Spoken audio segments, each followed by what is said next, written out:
કે લાગણીઓના રૂપિયા કમાવામાં ઘણી વખત આપણે લાગણીઓ સાથે બહુ મોટો કોમ્પ્રોમાઇઝ કરેલો હોય છે. સુરેશ દલાલની પેલી કવિતા છે ને, કમાલ કરે છે, કમાલ કરે છે. ઇન્ડિયામાં પુરુષ હોવું છે ને એ પણ એક અભિશાપ છે. કારણ કે નાનપણમાં તમે છોકરા હો તો તમને શીખવાડો કે રડાય નહીં, આમ ના કરે, જવાબદારી લેવી જોઈએ, ના કરવી જોઈએ, તે કરવી જોઈએ. શું છે આની અંદર? આની અંદર છે શું કે રિટાયર થવાનું, આ છે ફેમિલી સાથે ટાઈમ કાઢવાનો. પણ મેં જે મારા ફાધરનું રિટાયરમેન્ટ એજ આવ્યું હતું તો મેં જોયું કે 1 દિવસ, 2 દિવસ, 3 દિવસ ધીરે ધીરે કરતા એમાં એક ખાસ પ્રકારનું ફ્રસ્ટ્રેશન આવવાનું શરૂ થઈ ગયું. અને ફ્રસ્ટ્રેશનનું પરિણામ શું આવ્યું કે પરેશભાઈ પછી ઘરના લોકોને એ સૂચના આપતા થયા. પણ એક ફાધરને જઈને આઈ લવ યુ કહેવું અને ફાધર આપણને આઈ લવ યુ કહે એ બહુ અલગ વિષય થઈ જતો હોય છે. ઘણી વખત આપણે કહી દઈએ ફાધર એટલે પપ્પા કે આઈ લવ યુ, આપણા ફાધર શું કે હા હા લવ યુ જા. આપણે જ્યારે વાત કરી હતા, જ્યારે આ પોડકાસ્ટ માટેની વાત કરી હતા, તમે 2 એક્ઝામ્પલ શેર કર્યા હતા. એ એક્ઝામ્પલ વિશે જે આંખમાં પાણી લાવી દે એવા 2 વ્યક્તિ વિશે તમે વાત કરી હતી, એક રીટાબેન અને એક રીટાએ મને પ્રશ્ન પૂછ્યો, હે નીતિન, આપણી બેમાંથી પહેલા કોણ જશે? આ પ્રશ્ન મને તો બહુ આમ હલબલાવી નાખ્યો. હિંચકાની ઠેસ દેતા દેતા યુવાનીમાં જોવાયેલા વૃદ્ધત્વ સપના જ્યારે પૂરા થાય ત્યારે જ વડીલ હોવાનો વૈભવ શરૂ થાય છે. આ શબ્દો મારા નથી, આ શબ્દો શ્રી પરેશ ભટ્ટજીના છે, જેમણે એક બહુ જ સરસ બુક લખી છે. પણ આજનો વિડીયો આ બુકની ચર્ચા કરવા માટે નથી, પણ આ બુકથી શું શું ફાયદા થઈ શકે છે અને આ બુક કેમ લખવામાં આવી, કેમ આ જરૂરી છે અને એનાથી કોર્પોરેટને શું ફાયદો થઈ શકે છે, આ બધી વસ્તુ આપણે આજના પોડકાસ્ટમાં આવરી લેવાના છે. મારી સાથે છે પરેશ ભટ્ટજી. પહેલા પણ આપણી સાથે પોડકાસ્ટ કરેલા છે. જબરદસ્ત વ્યક્તિત્વ છે અને બહુ જ વિશાળ એમનું ક્ષેત્ર છે જ્યાં અલગ જાતની ટ્રેનિંગ આપે છે. આઈડિયલી અમે નામ તો શેર કરીએ છીએ પણ અમે પ્રોફેશન પણ શેર કરતા હોઈએ છીએ. તો પરેશજી, આજના પોડકાસ્ટમાં ફરી આપનું સ્વાગત છે. ધન્યવાદ પરેશભાઈ, થેન્ક યુ. મારો પહેલો સવાલ, જી, વડીલ હોવાના વૈભવની પ્રેરણા ક્યાંથી મળી? વડીલ હોવાનો વૈભવ, આ પુસ્તક ખરેખર પુસ્તક લખાયું એ પહેલા ટ્રેનિંગ મોડ્યુલ બન્યું. ઓકે. મારા એક પરિચિત રિટાયર થવાના હતા, તો એમના ફેરવેલમાં મને પ્રવચન કરવા માટેનો આગ્રહ કર્યો કે તમે આવો અને અડધી કલાક માટે કોઈ વિષય ઉપર તમે પ્રવચન કરો. વિષયની પસંદગીની છૂટ મને આપેલી. તો મેં એના આધારે નક્કી કર્યું કે કયા વિષય ઉપર બોલવું. અને ફટાફટ રિટાયરમેન્ટ પછીની કોઈ પણ એક કર્મચારીની લાઈફ કેવી હોય એ સંદર્ભે અમે ચર્ચા કરી અને એમાંથી એક ટ્રેનિંગ મોડ્યુલ મળ્યું. ખૂબ જ લોકોએ સરાહના કરી. પછી ધીરે ધીરે કરતાં આની ડિમાન્ડ આવવા મળી. પહેલાં હું માત્ર આ ટ્રેનિંગ કરતો અને આ વિષય ઉપર જઈ અલગ અલગ કોર્પોરેટમાં, અલગ અલગ સંસ્થાઓમાં, અમુક સામાજિક સંસ્થાઓમાં મને આ ટ્રેનિંગ માટે બોલાવે, પ્રવચન કરવા બોલાવે, હું બોલાવું અને કાર્યક્રમ પૂરો થાય ત્યારે લોકો એવું કહે કે આનું પુસ્તક સ્વરૂપે કોઈ સંપાદન થયેલું છે. પછી એમાંથી મને પ્રેરણા મળી અને આ પુસ્તક લોકોની સુધી અમે પહોંચાડી શક્યા. પુસ્તકની વાત કરીએ જ્યાં છે કે પુસ્તકની પોતાની એક શબ્દાવલી હોય છે જે સેટ થતી હોય છે અને જ્યારે આપણે ટ્રેનિંગ આપતા હોય છે તો એક અલગ થઈ જતું હોય છે. તો પહેલું આપણે વાત કરીએ કે આની અંદર શું છે, આનો સબ્જેક્ટ શું છે, આપણે પોસ્ટ રિટાયરમેન્ટ આને સમજવું કેમ જરૂરી છે? જુઓ પરેશભાઈ, વાત એવી છે કે કોઈ પણ કર્મચારી હોય એ જ્યાં સુધી કામ કરે છે ત્યાં સુધી તો એની પાસે સમય ખૂટે છે. પરંતુ જેવો રિટાયર્ડ થાય છે એટલે બીજા દિવસથી જ હવે શું આ પ્રશ્ન એના મનની અંદર સતાવતો હોય છે. એક્ઝેક્ટલી. આપણે માની લો કે અહીંથી મુંબઈ જવું હોય ને તો એટલીસ્ટ 4-5 કલાક અગાઉ તૈયારી કરીએ કે એરપોર્ટ પર પહોંચવાના, ત્યાં મુંબઈ પહોંચીને પછી આપણે કેવી રીતે કઈ ટેક્સી ક્યાં જવું છે, બધું જ આપણા મનમાં એક પ્લાનિંગ હોય. જો 1 દિવસ કે 2 દિવસની ટૂર માટે પણ જો આપણે જતા હોઈએ ને તૈયારી કરતા હોઈએ તો રિટાયરમેન્ટ પછીની તૈયારી મને એમ લાગે છે કે એકાદ વર્ષ પહેલાં શરૂ થઈ જવી જોઈએ. મને એવું લાગે છે આને છે ને લોકો ગ્રાન્ટેડ લેતા હોય છે કે શું છે આની અંદર, આની અંદર છે શું કે રિટાયર થવાનું, આ છે ફેમિલી સાથે ટાઈમ કાઢવાનો. પણ મેં જે મારા ફાધરનું રિટાયરમેન્ટ એજ આવ્યું હતું તો મેં જોયું કે એક અજીબ કટપટ વધી જાય. કારણ કે જ્યારે આ માણસ સવારે 9 થી સાંજના 6 કે 7 વાગ્યા સુધી ઘરમાં ના રહેતો હોય અને અચાનક રહેતો થાય તો પછી થાય આ કેમ આવું છે, પેલું કેમ આવું છે, આ કેમ પેલું છે, બહુ સહજ છે, ઘણું બધું થવાનું ચાલુ થતું હોય. અને કશે ને કશે એમને હવે એક જે કંપની સાથે એડજસ્ટ કરીને કામ કરી શકતા હતા, ડિસિપ્લિન સાથે કામ કરી શકતા હતા, એ કદાચ એમની ફેમિલી સાથે ડિસિપ્લિનમાં નથી આવી શકતા અથવા ફેમિલીને વધારે પડતા ડિસિપ્લિનમાં લાવવા માંગે છે. કાં તો ઘરની અંદર કંપની નાખવા માંગે છે અથવા કંપનીને જ ઘર બનાવવા માંગે છે. જે પણ હોય એ કન્ડિશનની અંદર શું થાય છે કે એક જે કહેવાય ને કે ઘરની અંદર એક વાતાવરણ ગરમ થવાનું ચાલુ થઈ જાય છે. હું આપને એક ઉદાહરણ આપું. સરકારના એક ક્લાસ 1 ઓફિસર રિટાયર્ડ થયા. જ્યાં સુધી સાહેબ નોકરી પર હતા ત્યાં સુધી તો એક સિગ્નેચરથી ઘણા બધા લોકોના જીવન ઉપર, કાર્યશૈલી ઉપર એક ફેરફાર લાવી શકે એવા પાવર્સ. રિટાયર થયા, આગલે દિવસે સાંજે ફેરવેલ થઈ ગયું, બધા લોકોએ તાળી પાડી, એમના સુખદ સ્મરણોને વાગોળ્યા અને ઘરે પહોંચ્યા. બીજે દિવસે સવારમાં 10 વાગે પેલી સરકારની ગાડી લેવાના આવી. હા, એટલે બીજા દિવસે સવારના એ તો તૈયાર થઈને બેઠા, પરંતુ એને ખબર હતી કે રિટાયરમેન્ટ છે. એક દિવસ, 2 દિવસ, 3 દિવસ ધીરે ધીરે કરતા એમાં એક ખાસ પ્રકારનું ફ્રસ્ટ્રેશન આવવાનું શરૂ થઈ ગયું.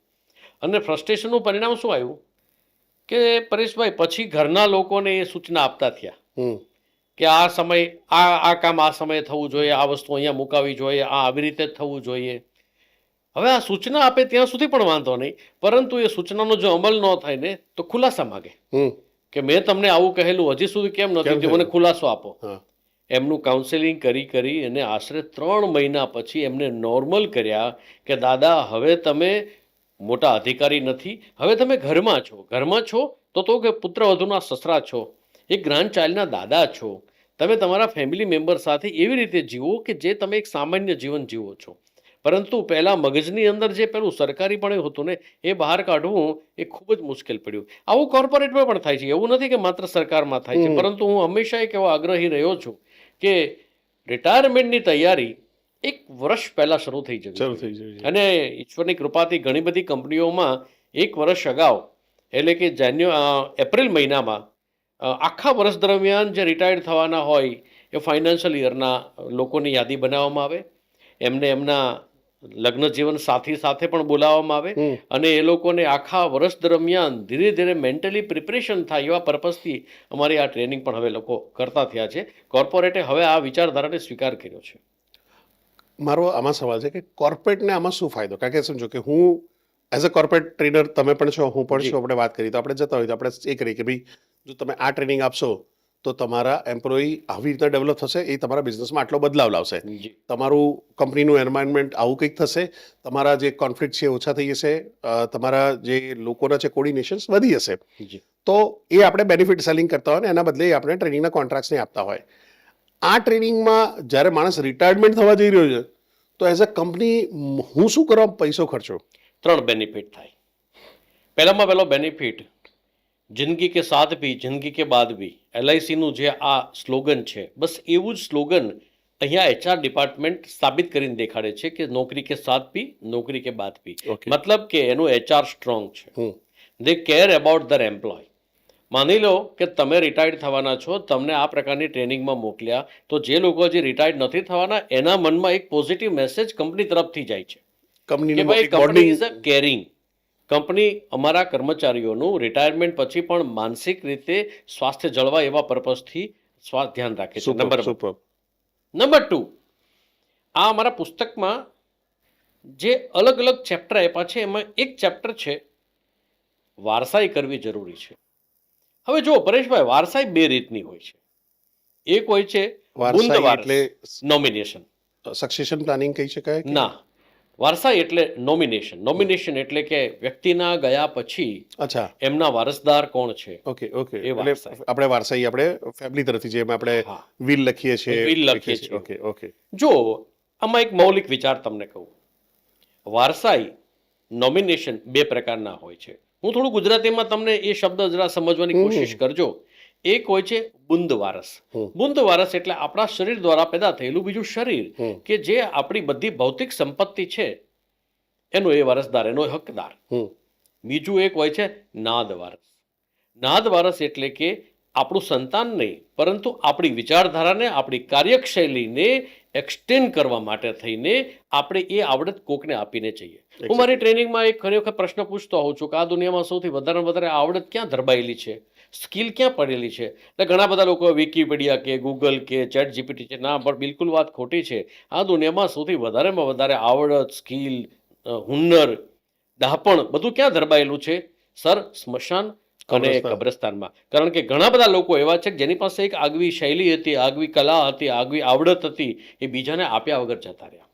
કોર્પોરેટમાં જો હવે આ ટ્રેનિંગ કરવામાં આવશે, માની લો કે તમારે આ રિટાયરમેન્ટનું છેલ્લું વર્ષ છે, તો અમે ટ્રેનિંગમાં એવું કહીએ છીએ કે પરેશજી, તમે આટલા વર્ષ આ ઓર્ગેનાઇઝેશનમાં આટલા વર્ષોથી ઈમાનદારીથી સરસ રીતે કામ કર્યું છે, તમારા જેવા જ બીજા 10 પરેશ જોશી આપી અને પછી આ કંપની છોડો, જેથી કાલ સવારે જ્યારે એ લોકો કામ કરે ત્યારે તમારી વિચારધારા, તમારી ઈમાનદારી, તમારી કામ કરવાની ધગશ, તમારી કામ કરવાની આવડત એ લોકોમાં દેખાવી જોઈએ. આ જે નોમિનેશન છે ને, એ નોમિનેશન આ ટ્રેનિંગ દ્વારા થાય છે. આ બીજો બેનિફિટ છે.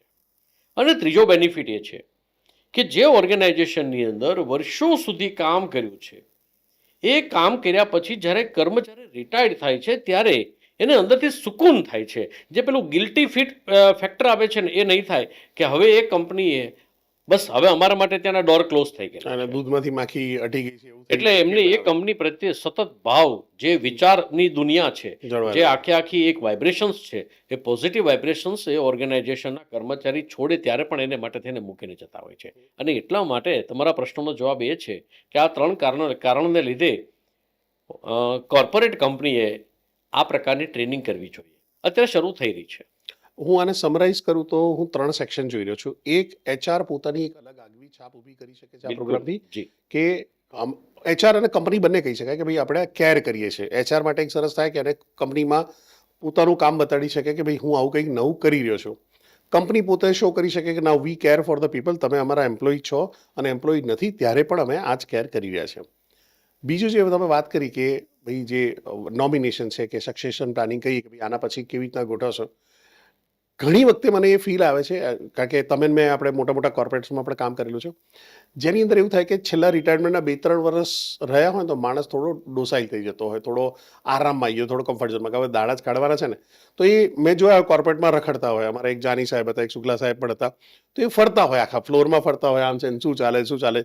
એચઆરને ખબર છે કે રિટાયર્ડ થવાનો છે, આપણને ખબર રિટાયર્ડ થવાનો છે, અને ઘણી વખતે એ કંઈક નેગેટિવ કે કંઈક ઘણી એવી વસ્તુ પાસ કરતા હોય કે જે આપણે એવું લાગતું હોય કે આ ના કરવી જોઈએ.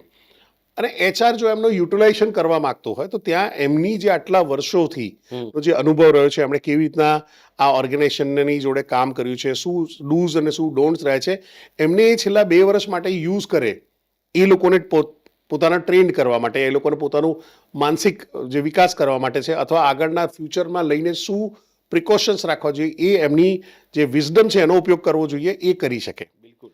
અને ત્રીજો જે સૌથી ઇમ્પોર્ટન્ટ વાત કરી, પોઝિટિવ વાઇબ્રેશન છોડી અને કર્મચારી એ સંસ્થાને thank you, Tata, bye bye કહી શકે. હું આને એક અલગ રીતે પણ જોઉં છું. આમાં એક જે તમે કીધું છે એમાં એક્સટેન્શનમાં કે આ પોઝિટિવ નોટમાં બહાર આવ્યો છે ત્યારે આપણો એક રિટાયર્ડ બ્રાન્ડ એમ્બેસેડર બહાર જઈ રહ્યો છે. બિલકુલ. એટલે તમે જ્યારે બહાર પણ પબ્લિકમાં જ્યારે ડીલ કરી રહ્યા છો તો તમે ત્યાં ગર્વ સાથે કહો છો હું ફલાણી કંપનીમાં હતો, કામ કરતો હતો, બહુ સરસ કંપની હતી.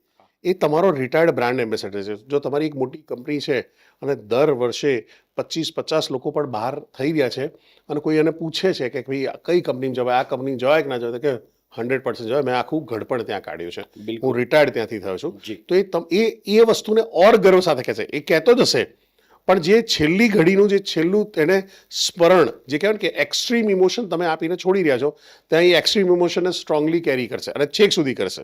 બિલકુલ. હવે આપણે આ જે છે કોર્પોરેટની ટ્રેનિંગની વાત કરી, તો આનું શિડ્યુલ કેવું છે, કેટલા કલાકનું હોય છે? ના, આ તો 3 થી 3.5 કલાકનું એક સેશન હોય છે અને એ સેશન બહુ પ્રોડક્ટિવ હોય છે. લોકોને ઓર્ગેનાઇઝેશન પ્રત્યે આવનારા સમયની અંદર જે કોઈ એમ્પ્લોયને જે શીખવવાનું છે એના સંદર્ભમાં ઘણી બધી ચર્ચા કરી લેતા હોય છે અને ઘણું બધું આપીને જતા હોય છે. એટલે 3.5 કલાકમાં આ લગભગ સેશન પૂરું થતું હોય છે અને લોકો ખૂબ આને સ્વીકાર કરે છે. એટલે આપણે રિટાયરમેન્ટના કેટલા વર્ષ બાકી હોય ત્યારે એવા લોકોને આપણે આવરી લઈએ? Almost 1 year. 1 યર. હા, એટલે નોર્મલી કંપનીએ એવું કરવું જોઈએ કે માર્ચ મહિનામાં કે એપ્રિલમાં નવું ફાઇનાન્શિયલ યર શરૂ થાય ત્યારે during this coming financial year જેટલા લોકો રિટાયર્ડ થવાના હોય એમની એક યાદી બને અને એ યાદી મુજબ એ લોકોને વર્ષ દરમિયાન કોઈ પણ 1 મહિનાની અંદર ભેગા કરે અને બને તો એમના જીવનસાથીની સાથે બોલાવવામાં આવે, એમને એમની પણ પોતાની લાગણીઓ વ્યક્ત કરવાનો એક સરસ મજાનો મોકો મળે અને ખૂબ સરસ રીતે એ લોકો ગ્રેસફુલી રિટાયર્ડ થતા હોય છે.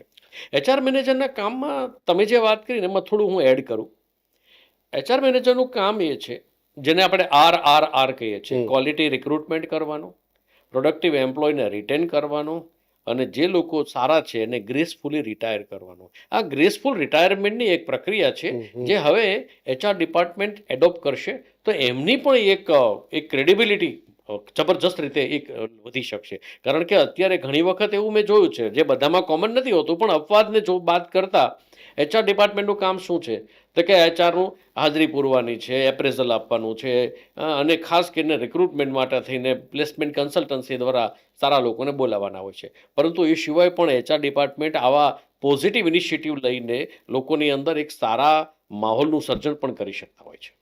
અને એ અંદર હું જે જોઈ રહ્યો છું કે HR એ તૈયારી એમના કરવા મદદ કરે છે કે જે એ પોસ્ટ રિટાયરમેન્ટ જે એના લાઈફમાં ચેન્જીસ આવવાના છે, જે એક વેક્યુમ ઊભું થવાનું છે, જે એક શૂન્ય અવકાશ ઊભું થવાનું છે, એના માટે તૈયારી કરે.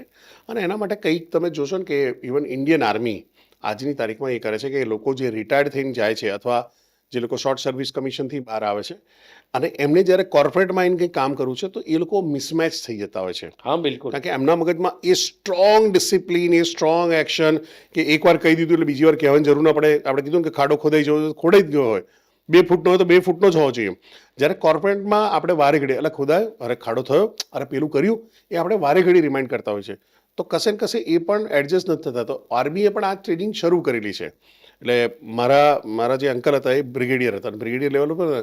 તો એ જ્યારે બહાર આવે ત્યારે સુપર ડુપર ફ્રસ્ટ્રેટેડ હતા કે એ ભડકી જાય, લોકોને આમ આડાવડા વ્હીકલ ચલાવતા જો. કારણ કે ત્યાં સુધી આર્મી એરિયામાં જ બધું કામ કર્યું હતું, દુનિયા બોર્ડરની અંદર એમાં જ કામ કર્યું છે, એટલે દુનિયા સાથે તાલમેલ હતો જ નહીં. હવે એ અકળાય છે કે રોડમાં આવી રીતના કેવી રીતે ચલાવી શકે છે, આવી રીતના પાર્કિંગ ક્યાં કરી શકે. એમના ઘણા કોન્ફ્લિક્ટ ઊભા થતા હોય છે. આવું જ મને એ લાગે છે કે કોન્ફ્લિક્ટનો ઝોન છે એ પોસ્ટ રિટાયરમેન્ટ લોકો ઊભો થઈ જતો હોય છે. 3 પ્રકારના ફેરફાર આવે જે આખે ચેન્જ આવે ને 3 પ્રકારના.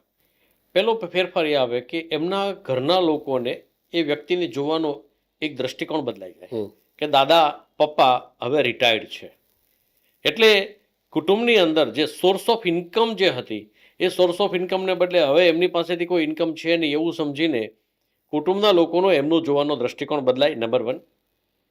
નંબર 2, એમની જે આપણે કહીએ છીએ ને ગોલ્ડન એરાનું જે એક સિન્ડ્રોમ હોય છે એ સિન્ડ્રોમ બહાર કાઢવો બહુ જરૂરી છે કે ત્યારે મોટી મોટી જે ઇવેન્ટ બની હતી એમાં હું હતો, મને CMDA સર્ટિફિકેટ આપેલું.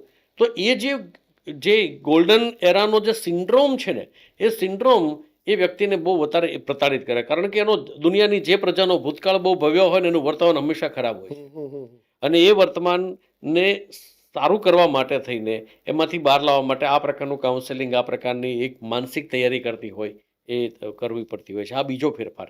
અને ત્રીજો ફેરફાર એ હોય છે કે એમની જે રિટાયરમેન્ટ પછીની જે પૈસા આવેલા છે, કોર્પસ આવેલું છે, આ કોર્પસને મેનેજ કરવું એ પણ બહુ મોટો પ્રશ્ન છે.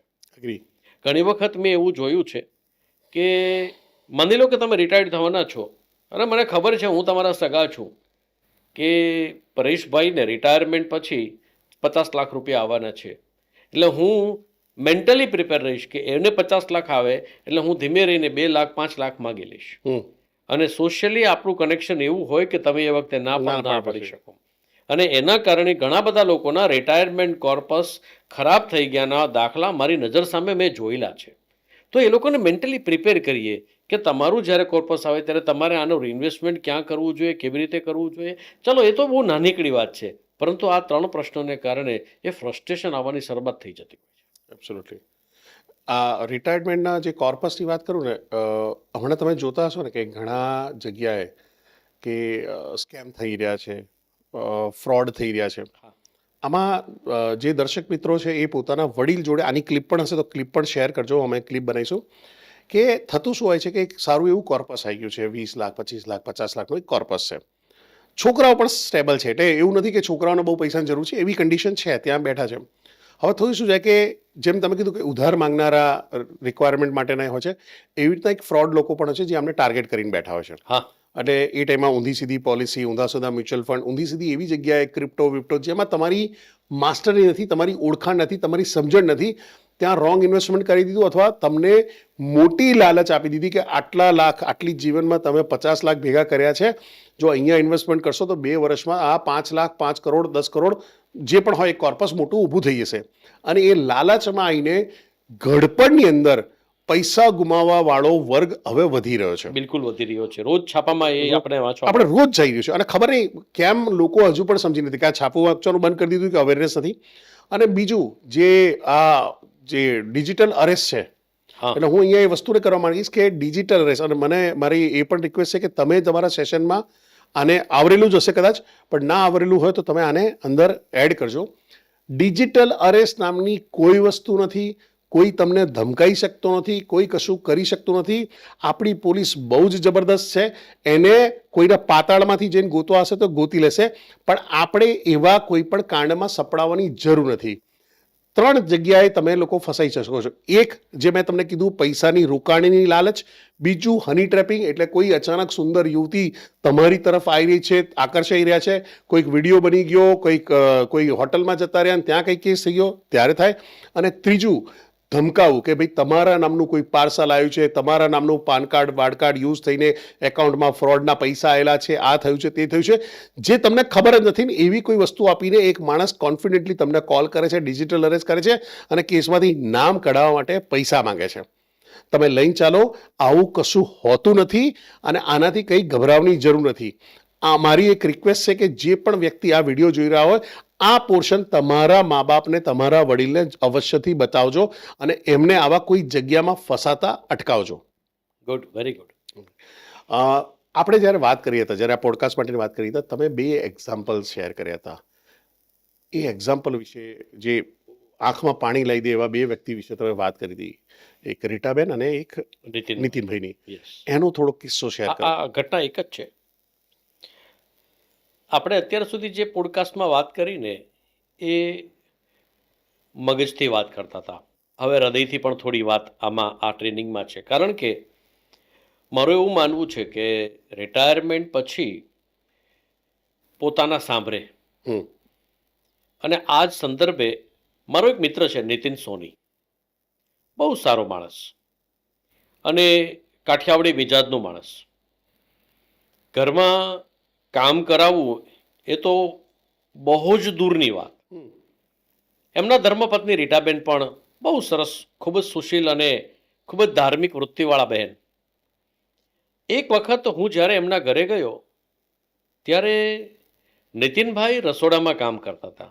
મેં ખુલ્લા બારણે ટકોરા માર્યા, નીતિનભાઈ અવાજ કર્યો. એમણે કીધું, હા પરેશભાઈ, આવો આવો, બેસો, હું આવું છું. પણ મને નવાઈ લાગી કે આટલા વર્ષોના મારા છેલ્લા 30 વર્ષના પરિચયમાં નીતિનભાઈને રસોડામાં કામ કરતા જોવું એ મારે માટે, મારી આંખો માટે પહેલું દ્રશ્ય હતું. ચમચી બાજુમાં ના મૂકતા હોય ને કામ કરતા હોય. મેં કીધું, શું કરો છો તમે? બેસો ને, હું આવું છું. એટલે હું બહાર બેઠો. લગભગ 5-7 મિનિટ થઈ એટલે એ હાથ કોરા કરતા કરતા કપડું સાઈડમાં મૂકીને, બોલો બોલો, કેમ છો? મજામાં. અમારે આદાન પ્રદાન થયું સ્મિતનું અને શબ્દોનું. પછી મારા મનમાં પહેલો પ્રશ્ન, નીતિનભાઈ તમે કોઈ દિવસ રસોડામાં કામ ના કરો અને આજે રસોડામાં? મને નવાઈ લાગે છે. અરે ચાલો ને, છોડો ને એ બધી વાતને. એમ કરીને એણે વાતને ટાળી. લગભગ 10 મિનિટ અમારે જે કાંઈ કામ હતા એના સંદર્ભમાં વાતની શરૂઆત થઈ. ત્યાં રીટા ભાભી હવેલીથી આવ્યા. અમને બધાને પ્રસાદ આપ્યો, ઠાકોરજીને ધરાવેલો પ્રસાદ આપ્યો. અને નીતિનભાઈએ એમના પત્ની રીટાબેનને કીધું કે કુકરની 3 સીટી થઈ એટલે મેં ગેસ બંધ કરી દીધો છે, મેં સબ્જી પણ સમારી નાખી છે અને પરેશભાઈ આવ્યા એટલે બેઠો છું, હવે તું અમારા માટે ચા બનાવ. એટલે મારા મનમાં પેલો પ્રશ્ન પાછો એ જાગૃત થયો કે નીતિનભાઈ કામ તો કરે છે પણ રીટા ભાભીને એનો રિપોર્ટ પણ કરે છે. એટલે ફરી વખત મારા મનની અંદર પાછો પ્રશ્ન થયો. એટલે આ વખતે મેં નીતિનભાઈને પ્રશ્ન ન કર્યો પણ સીધું રીટા ભાભીને પ્રશ્ન કર્યો કે ભાભી, આ રસોડામાં જાય એવો માણસ નથી અને આજે કેમ રસોડામાં? મેં જ્યારે આગ્રહ કર્યો ને ત્યારે નીતિનભાઈ વચ્ચે કૂદી પડ્યા. એણે કીધું કે પરેશભાઈ, તમારે સાંભળવું જ છે ને તો સાંભળો. પરેશભાઈ, થોડા સમય પહેલા રીટાએ બનાવેલી 1 કપ ચા હિંચકા નહીં, એટલે કે ગેલેરીમાં બેઠેલા જે હિંચકો છે એમાં બેઠા બેઠા અમે પીતા હતા. હું વિચારે ચડી ગયો અને મેં ચાની ચુસ્કી લઉં હજી ત્યાં જ રીટાએ મને પ્રશ્ન પૂછ્યો, હે નીતિન, આપણી બેમાંથી પહેલા કોણ જશે? આ પ્રશ્ન મને તો બહુ આમ હલબલાવી નાખ્યો. એટલે મેં પણ એ વાતને ગંભીરતાથી ન લેતા એમ કીધું કે જો હું તો બાબા રામદેવનો યોગ કરું છું, પ્રાણાયામ કરું છું, એની દવાઓ પણ આયુર્વેદિક દવાઓનો હું સેવન કરું છું. આપણે તો 100 વર્ષ પૂરા કરવાના છીએ. એટલે રીટાએ બીજો ધડાકો કર્યો કે મને પણ એ જ ડર છે. મને પણ એ જ ડર છે કે નીતિન, તમારી પહેલાં હું જો જતી રહીશ તો તમારું શું થશે? અને આ વાતે મારી ચાટ ઠરી જાય ત્યાં સુધી મને વિચાર શૂન્ય કરી દીધો. મને વિચાર આવ્યો કે રીટા વગરનું જીવન. કીધે જીવી શકીશ. રીટાએ કીધું કે નીતિન, તમને તો એ પણ ખબર નથી કે તમે કઈ સાઇઝના કપડાં પહેરો છો. આપણે માળીને શું પગાર આપીએ છીએ, કામવાળીને શું પગાર આપીએ છીએ. અને રીટા વગરનું જે શૂન્ય અવકાશ મેં થોડી વાર માટે ફીલ કર્યો અને હું અંદરથી હલબલી ગયો. પરેશભાઈ, સાવ સાચું કહું, આ રીટાને કારણે હું કોઈ પણ દિવસ સવારની ટ્રેન કે ફ્લાઇટ ચૂક્યો નથી. હું બાથરૂમમાંથી નાહીને નીકળું ત્યાં ટેબલ ઉપર પાકીટ, ચાવી, પૈસા, રૂમાલ, મોબાઈલ, ગરમ નાસ્તો અને મારી દવાઓ લાઇનસર ગોઠવાઈ ગયેલી હોય. હું ઘરેથી ઓફિસ જવા માટે નીકળું નહીં ત્યાં સુધી સતત મારી પાછળ પાછળ દોડતી હોય. અને જ્યારે હું ઘરે આવું ને ત્યારે મારી ગમતા સ્વાદિષ્ટ ભોજનો તૈયાર હોય. અને જે દિવસે ઘરે હું રીટા ન હોય અને ઘરમાંથી બહાર નીકળીશ અને સાંજે હું નહીં, રીટા નહીં હોય ને હું ઘરે આવીશ, એ ઘર મને કેવું લાગશે? ઘણી વખત પરેશભાઈ એવું બનતું હોય છે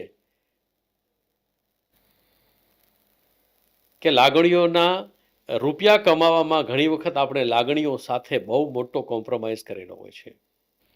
સુરેશ દલાલની પેલી કવિતા છે ને, કમાલ કરે છે, કમાલ કરે છે, એક ડોસી ડોસાને હજુય વાલ કરે છે. મને એમ લાગે છે કે સાહેબ 50 પછી તો પ્રેમ કરવાની સાચી ઉંમર શરૂ થાય છે. અને બસ તે દિવસથી અમે શરૂ કર્યું કે હું એના રસોડાનું કામ શીખીશ અને એ મારું શેર બજાર, એ મારું બેન્કિંગ, એ મારું કન્ટેન્ટ ડેવલપમેન્ટ, જે કોઈ કામ છે એ કરશે. પરેશભાઈ, જો ઘણી વખત આવું આપણા જીવનમાં બનતું હોય છે. સંતાનો ક્યારે મોટા થઈ જાય એ આપણને ખબર જ નથી હોતી.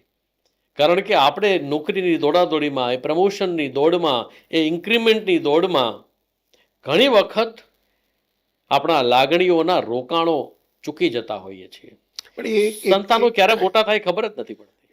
એક બે મજબૂરી છે આની અંદર. એક તો તમારી ઉપર એટલી બધી જવાબદારી, એટલે શું કહેવાય કે ઇન્ડિયામાં પુરુષ હોવું છે ને એ પણ એક અભિશાપ છે. કારણ કે નાનપણમાં તમે છોકરા હો તો તમને શીખવાડો કે રડાય નહીં, આમ ના કરે, જવાબદારી લેવી જોઈએ, ના કરવી જોઈએ, તે કરવી જોઈએ. જેવા મોટા થયા હોય, તું શું કરીશ, તું આ લક્ષણ સાથે અમારું શું ધ્યાન રાખવાનું, પેલું શું કરવાનું, એટલે એક જવાની એની ટોચામાં જતી હોય. જેવું એનું કોલેજ વોલેજ પતી હોય ને જોબમાં લાગતો હોય તો હવે અને હજુ કોલેજ પતી શું કમાવાનો છે, કેવો લાગવાનો છે, એ કરવાનો છે, એટલે એને પરફોર્મન્સ એન્ઝાઇટી શરૂ થઈ જતી હોય. ભાઈ જલ્દી કર, લગ્ન કર, નોકરી નહીં કર તો લગ્ન નહીં થાય, આમ નહીં થાય, તેમ તે ગડો થઈશ. એટલે એ પાછા સોશિયલ પ્રેશર પાછા ચાલુ થાય. નોકરી કરીને લાગ્યો છે, એ કરે છે, વાઈફાઈ છે, હવે વાઈફાઈ છે, છોકરા છે, અને આખી એક ઘરેડ ચાલુ થઈ જાય જેની અંદર મારે બસ આ લોકોને પાડવાના, એ કરવાનું અને કમાવામાં.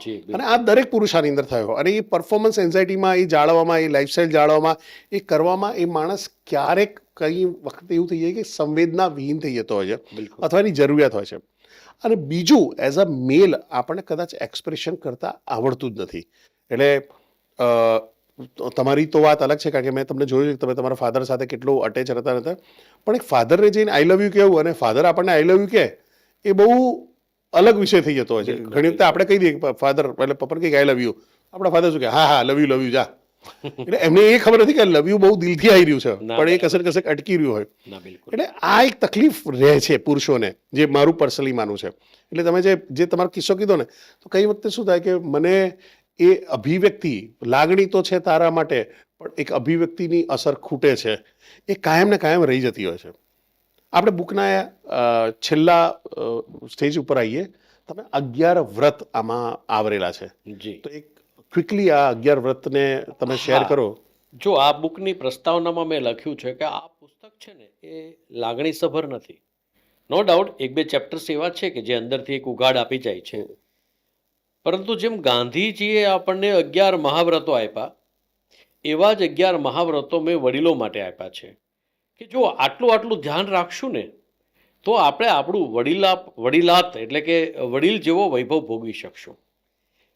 હું એવું સ્પષ્ટપણે માનું છું કે રિટાયરમેન્ટ પછી કેમ જિંદગી જીવવી એની તૈયારી બધા જ લોકોએ આફ્ટર ધ એજ ઓફ 55 કરવી જોઈએ. નહીતર શું થશે, સમાજમાં આપણે અનવોન્ટેડ એલિમેન્ટ બનવાની તૈયારી તરફ એ ધીરે ધીરે કરતા શરૂ થઈ જશું. પરેશભાઈ, મને એવું લાગે છે કે આ જે 11 મહાવ્રતો મેં આપ્યા છે ને, એનું જો ચુસ્તપણે પાલન કોઈ પણ માણસ 55 વર્ષની એજ પછી જો શરૂ કરી દે તો પોતાની અંદરનો વૈભવ છે ને એ બરકરાર રહેવાનો છે. ઘણી વખત એવું બનતું હોય છે કે કથાકારો અને કલાકારો જે કોઈ હોય છે એમને બે સોફ્ટ વિષય મળે. એક હોય છે દીકરી અને બીજી હોય છે મા બાપ. શિવરંગની રાગ વગાડે બેકગ્રાઉન્ડની અંદર અને આગળથી ભૂલો ભલે બીજું બધું મા બાપને ભૂલશો નહીં, લોકો પબ્લિક રડે. કારણ કે આ માનવીય સંવેદના સાથે જોડાયેલો વિષય છે, એટલે એ તો આપણે સમજી શકીએ કે આમાં થોડું આપણું હૃદય થોડું ભીનાશ તો પકડવાનું જ છે, કોઈ સવાલ જ નથી અને થવું જ જોઈએ. પરંતુ દરેક વખતે માત્ર લાગણીથી જિંદગી જીવાતી નથી.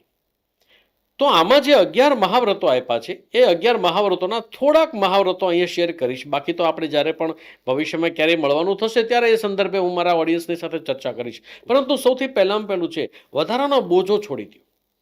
કારણ કે જેમ જેમ જેમ જેમ કોઈ પર્વતારોહક હોય એ ઉપરની ઉધોની ગતિ કરે એટલે ભવિષ્યમાં કામમાં ન આવવાવાળી વસ્તુઓને બધી એ લોકો છોડતા જાય. માની લો કે એવરેસ્ટ કોઈ ચડી રહ્યું છે, નાસ્તાનો કોઈ ખાલી ડબ્બો છે, જે હવેમાં કોઈ નાસ્તો છે જ નહીં, તો ડબ્બાને ત્યાં છોડી દેવાનો, જેથી ઉધોની યાત્રા કરવામાં એ બોજો નડે નહીં. બસ આવું જ છે. ભૂતકાળમાં થયેલી આપણી પ્રશસ્તિ, ભૂતકાળમાં થયેલા આપણા પસ્તાવા, આ બધાને છોડી અને ઉધોની યાત્રા શરૂ કરવી જોઈએ. નંબર 1. નંબર 2, મારા વિના કાંઈ નહીં ચાલે એ વિચારધારાને આપણે બહાર કાઢી નાખવી પડે. કારણ કે ઘણા લોકો એવું માને, મારા વિના ચાલે નહીં સંસાર, પણ રામ કૃષ્ણ બુદ્ધ મહાવીર ચાલ્યા ગયા તોય ચાલે છે સંસાર. કોઈના વગર કાંઈ અટકી પડતું નથી. આપણી અંદર સ્થિર થવું, એને જ હું સ્વસ્થ કહું છું. પણ ઘણી વખત એ થઈ જાય કે આપણે જોલી જવાબદારીમાં રહેલા હોય ને એટલે એવું થાય કે સાલા હું નહીં રહ્યો તો આ છોકરાનું શું થશે, હું નહીં રહ્યો તો આ લોકો શું ડિસિઝન લેશે, ઊંધું શું કરશે. પણ એ ભૂલે છે કે તમે પણ આવા જ ઊંધા સીધા ડિસિઝન લઈને એને જેને કહેવાય કે જ્યારે આ ઉંમરે આવ્યા છે એને કહેવાય અનુભવ. તો લોકો પોતપોતાના અનુભવથી કંઈ ને કંઈ શીખીને કંઈ ને કંઈ કરી લેશે. એ સંદર્ભમાં ત્રીજું છે, આ પ્રતિભાવ આપવામાં ઉતાવળ ન કરવી. હા, કારણ કે પ્રતિભાવ આપવો એટલે શું છે, માની લો કે તમે કોઈ પણ ઘટના, વ્યક્તિ કે વસ્તુ પછી મારી પાસેથી પ્રતિભાવ માગો છો, તો હું શું કરું છું, મારી પરિપક્વતાનું પ્રદર્શન કરું છું. મારામાં જેટલી મેચ્યોરિટી હશે, મારામાં જેટલી પરિપક્વતા હશે એ મુજબ એ ઘટનાને, વસ્તુને કે વ્યક્તિને મૂલવી અને હું રજૂઆત કરીશ. જ્યારે રિસ્પોન્સ આપવામાં એટલે કે પ્રતિભાવ આપવામાં ઉતાવળ ન કરીએ ત્યારે શું થાય, ત્યારે આપણી અંદર રહેલી ઠાવકાઈ અને આપણી અંદર રહેલું માન સન્માન આપણે પોતે જાળવી શકીએ છીએ. સાથે સાથે એ પણ ખરું કે 55ની એજ પછી જેટલી ફાઇનાન્શિયલ તમારી વેલ્થ બનાવવાની હતી એ બધી મોટા ભાગની બની ગઈ છે. તો પછી વધારે પૈસા ભેગા કરીને એક તમે શ્રીમંત દર્દી બનવાને બદલે એક સારા માણસ બનો કે જે પૈસાને વાપરી અને જીવનને સેલિબ્રેટ કરે, એને ઉજવી શકે. મેં એવા કેટલા બધા શ્રીમંત દર્દીઓને જોયા છે કે આખી જિંદગી પૈસો બચાવે અને છેલ્લે પછી એ પૈસાનો યુઝ ક્યાં થાય, તો કે હોસ્પિટલમાં થાય. શ્રીમંત દર્દી બનવાનું આમાં બને ત્યાં સુધી ન કરવું જોઈએ. એટલે આવા અલગ અલગ મહાવ્રતોનો અમે આમાં એક આવરી લેવામાં આવેલા છે. તમે જે છેલ્લું કીધું ને, હું હંમેશા કહેતો હોય કે જો તમે રિટાયરમેન્ટ સુધી તમે પોતાના ઉપર ધ્યાન ના આપ્યું ને તો તમારા પૈસાનું ધ્યાન ડૉક્ટર જ રાખવાનો છે. બિલકુલ. એટલે એ જ વસ્તુ છે કે જ્યારે તમે રિટાયરમેન્ટની એજમાં થયા છો, સરસ, એટલે ફિઝિકલ આપણે હેલ્થનું તો ધ્યાન રાખીએ, ફાઇનાન્શિયલ હેલ્થમાં હું હંમેશા લોકોને કહું છું કોઈ નવું ઇન્વેસ્ટમેન્ટ કરવાના ચક્કરમાં ના રહો. જે પૈસો છે તમે એ એજમાં છો જ્યાં તમે કદાચ હવે આવનારા આ પૈસાથી બીજા 20 વર્ષ તમારે તમારું જીવન કાઢવાનું છે. એટલે એ ડર બતાડીને લોકો તમને ખોટી જગ્યાએ ઇન્વેસ્ટમેન્ટ કરાવી નાખતા હોય છે, તમારો ફાયદો ઉઠાવી લેતા હોય છે. તો આનાથી બચો. જેટલો આનો બચાવ થશે, ફાઇનાન્શિયલ હેલ્થ અને ફિઝિકલ હેલ્થનો બચાવ કરશો, એટલું જ જિંદગી બહુ સારી ને ઇઝી રહેવાની છે. પરેશભાઈ, તમારી સાથે આના ઉપર વાત કરીને બહુ જ મજા આવી અને આગળ પણ આના ઉપર આપણે વાતચીત કરતા રહીશું. અને આઈ એમ શ્યોર દર્શક મિત્રો તમને પણ આ વસ્તુ ગમી હશે. અને જો તમે પણ કોઈ કોર્પોરેટમાં HR સાથે સંકળાયેલા હોય, તમારી પોતાની કોઈ કંપની હોય અને તમને લાગતું હોય કે આવું એક સેશન કરવું છે, તો પરેશ ભટ્ટજીનો સંપર્ક કરો. ડિસ્ક્રિપ્શનની અંદર હું એમનો કોન્ટેક્ટ ડિટેલ છોડી દઈશ.